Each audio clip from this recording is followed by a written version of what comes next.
Welcome. Today we are going to be discussing how the alchemist actually prepares himself and transforms himself into someone different from someone who is different than just the everyday person.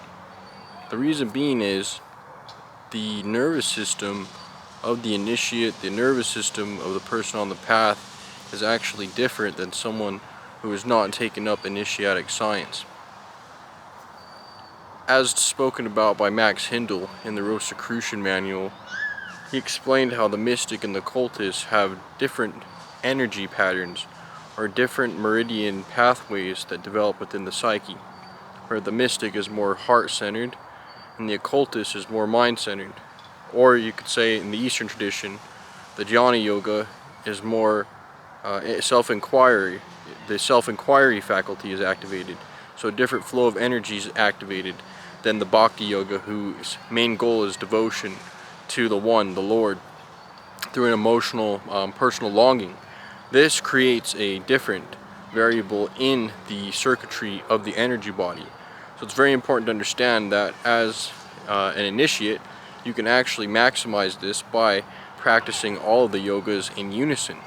So having a heartfelt devotional aspect of personal longing to know the truth, to know God, to know the Creator, as well as a ability to self-inquire into the self and to dive deep into the self-observation of the inner consciousness and to actually be able to feel who you are and where the witness is being generated through practices of Jnana Yoga, which is also studying the ancient scriptures such as the Upanishads, the New Testament, the Old Testament, to gain a higher understanding of the self through contemplation. Then we have Karma Yoga, which is your ability to just do your everyday duties if you're in the matrix or not in the matrix, regardless of what that is, householder or warrior, or some type of whatever was assigned to you, right? As in the Bhagavad Gita says, if you're not meant to work, you won't work a day in your life, right?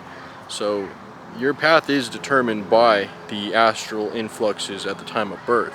And it's important to understand if you're more tendent towards Jnana Yoga of self-introspection, self-knowledge, feeling the self within yourself, witnessing and self-observing, or a more of a heartfelt Bhakti Yoga path where you're longing for the divine. You're in communion with it. You are developing a personal relationship with it. It's like the Vaishnavas or the modern day Christians who they're yearning after God, which is the Logos, right? You're yearning for the principality of truth within you, because in the Bible it says we don't fight against flesh or blood, we fight against principalities in high places. So essentially these principalities are beings of higher intelligence. They are the dwellers of the 5th and 6th and 7th dimensions. In the physical realm, we can't understand an archetypal being. It's hard for us to understand it, but we understand it through knowledge and through information.